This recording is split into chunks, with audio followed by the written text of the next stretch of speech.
Don't change them.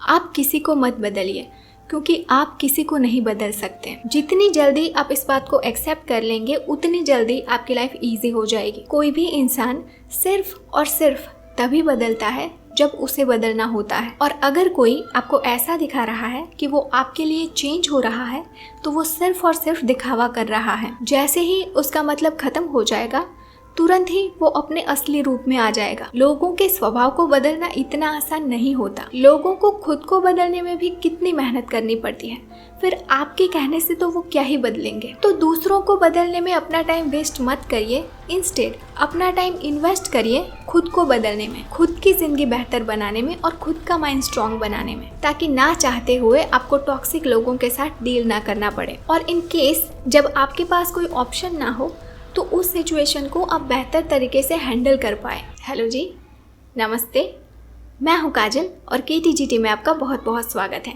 Let's no together and grow together. अगर आप self growth, motivation, spirituality और human behaviour related videos देखना चाहते हैं, तो अभी इस चैनल को सब्सक्राइब कर लीजिए और बेल आइकन भी प्रेस कर दीजिए, ताकि जब भी नई वीडियो आए तो तुरंत ही आपको नोटिफिकेशन मिल जाए। तो फिर से आ जाते हैं आज के टॉपिक पर, डोंट चेंज देम। लेकिन हम किसी को चेंज करना क्यों चाहते हैं? चाहे हमें कुछ भी लगे, लेकिन कहीं ना कहीं हमारे किसी को चेंज करने के पीछे के रीजंस बहुत ही सेल्फिश होते हैं। जैसे कि उनके चेंज होने से हमारी लाइफ आसान हो जाएगी, हमें ज्यादा प्रॉब्लम्स नहीं फेस करनी पड़ेगी, हमें उनसे दूर नहीं होना पड़ेगा, वगैरह वगैरह। कभी कभी लोग अपना ईगो सेटिस्फाई करने के लिए भी अपने आसपास के लोगों को चेंज करना चाहते हैं। और एक होता है प्रोजेक्शन, जो कि एक साइकोलॉजिकल टर्म है। इसमें क्या होता है कि इंसान अपनी कमियों को दूसरे इंसान पर प्रोजेक्ट करता है। जैसे कि अगर कोई इंसान लेजी है तो वो दूसरे लोगों को हार्डवर्क करने के लिए बोलता रहता है। अगर किसी इंसान में ईगो बहुत ज्यादा है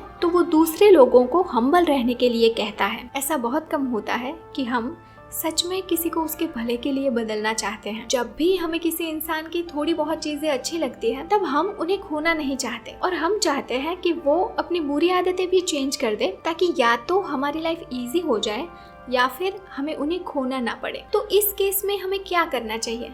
क्या हमें उन्हें बदलने की कोशिश करनी चाहिए? जी नहीं, हमें उनकी अच्छाई और बुराई को कंपेयर करना चाहिए कि उनकी अच्छाई ज्यादा अच्छी है या उनकी बुराई ज्यादा बुरी है। अगर आपको लगता है कि उनकी अच्छाई के मुकाबले उनकी बुराई कम बुरी है, तो आपको उन्हें बुराई के साथ एक्सेप्ट करना चाहिए। लेकिन अगर उनकी बुराई ज्यादा बुरी है, जिसे आप किसी भी हाल में एक्सेप्ट नहीं कर सकते, तो आपको आगे बढ़ना चाहिए। क्योंकि अगर आपने उस इंसान को उस बुराई के साथ ये सोचकर एक्सेप्ट किया कि फ्यूचर में वो चेंज हो जाएंगे, तो ये बिल्कुल भी नहीं होने वाला। फिर झगड़ों के अलावा कुछ नहीं बचेगा। तो अपना समय बचाइए और आगे बढ़िए। अगर आप किसी इंसान को अभी वो जैसा है वैसे एक्सेप्ट नहीं कर सकते, तो उस इंसान के साथ किसी भी प्रकार के संबंध को आगे मत बढ़ाइए। सिर्फ उन्हीं लोगों के साथ रिश्ते रखिए जो जैसे हैं वैसे ही आपको पसंद है। अकेले रह जाने के डर से ऐसे लोगों के साथ रिश्ते मत बनाइए जिनकी बुराइयां एक्सेप्ट करना आपके लिए बहुत ही मुश्किल हो, क्योंकि आगे चल के आपकी लाइफ बहुत ही सफोकेटिंग हो सकती है। ये तो हो गई उन लोगों की बात जिनके साथ रिश्ता रखने या ना रखने का आपके पास ऑप्शन है। उन लोगों का क्या जिनके साथ रिश्ता ना रखने का आपके पास कोई ऑप्शन ही नहीं है, जैसे कि फैमिली मेंबर्स। तो फैमिली मेंबर्स की बुरी आदतों को हमें कुछ हद तक एक्सेप्ट करना सीखना पड़ेगा, नहीं तो घर में हर रोज ही आर्ग्यूमेंट्स होंगे, जिससे घर की ओवरऑल वेलबींग पर बुरा असर पड़ेगा। तो यहाँ पर हम कुछ ऐसे प्रैक्टिकल आइडियाज डिस्कस करने वाले हैं जिससे आपको अपने फैमिली मेंबर्स की बुरी आदतों को एक्सेप्ट करने में हेल्प मिलेगी। पहला, सेल्फ अवेयरनेस और एम्पैथी। वैसे ज्यादातर हमें अपनी बुराइयां दिखाई नहीं देती, लेकिन आप ट्राई करिए अपनी बुराइयों को देखने की। इससे क्या होगा कि आप दूसरों की बुराइयों को नजरअंदाज कर पाओगे। आप इस बात को अच्छे से समझ पाओगे कि हर एक इंसान में कोई ना कोई बुराई तो होती ही है। अगर हम लोगों के प्रति थोड़ी दया रखेंगे तो हमें उनकी बुराइयों को एक्सेप्ट करने में थोड़ी आसानी होगी। Second, focus on the positive. जैसे ही आपको उनकी बुराइयां देखकर गुस्सा आए, तो तुरंत ही उनसे झगड़ा करने के बजाय उनकी अच्छी चीजें याद करने की कोशिश करिए। ऐसा तो है नहीं कि उनमें सिर्फ और सिर्फ बुराइयां होगी। घर का हर एक फैमिली मेंबर एक दूसरे को कोई ना कोई हेल्प तो करता ही है। उनकी अच्छी चीजें याद करने से आपका गुस्सा शांत हो जाएगा और फिर आर्गुमेंट्स नहीं होगी। थर्ड, डोंट जज देम फॉर द एक्शंस। अपने फैमिली मेंबर्स की एक्शंस को हमेशा जज मत करिए। कभी कभी इंसान से गलती भी हो जाती है। अपने आप को उनकी जगह रख कर देखिए, और अगर आपको लगता है कि मैं ये गलती कभी नहीं करती या करता, तो उनकी परिस्थिति को समझने की कोशिश कीजिए कि वो जैसे भी है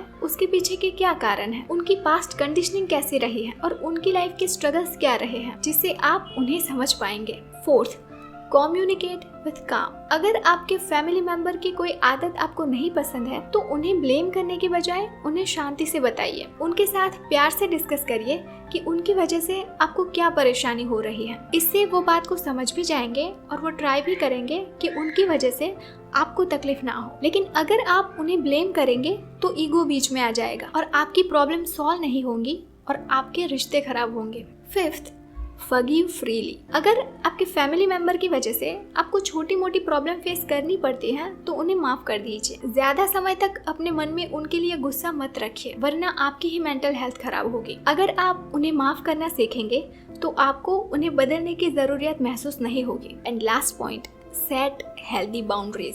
एक्सेप्टेंस का मतलब ये नहीं है कि आप जितना ज्यादा माफ करते जाए वो उतना ज्यादा टॉक्सिक होते जाए। अगर वो अपनी लिमिट्स को कंटिन्यूअसली क्रॉस करते जा रहे हैं और कंटिन्यूअसली वो आपको मेंटल स्ट्रेस दे रहे हैं, तो आपको उनके खिलाफ एक्शंस लेने होंगे। आपको उनसे स्ट्रिक्ट वॉइस में बात करनी होगी और उन्हें ये क्लियर कर देना पड़ेगा कि हर बार उनका टॉक्सिक बिहेवियर नहीं एक्सेप्ट किया जाएगा। तो रिश्तों को संभाले रखने के लिए ये फॉर्मूला याद रखिए कि अगर उनमें अच्छाई ज्यादा है और बुराई कम, तो उन्हें चेंज होने के लिए कहिए मत। और अगर उनकी बुराई इतनी ज्यादा है कि सही ना जा सके, तो कभी भी उनके साथ रहिए मत। तो ये वीडियो यहीं पर खत्म करते हैं।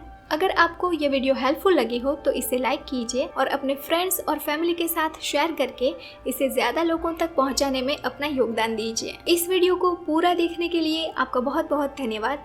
तो चलिए मिलते हैं अगले वीडियो में।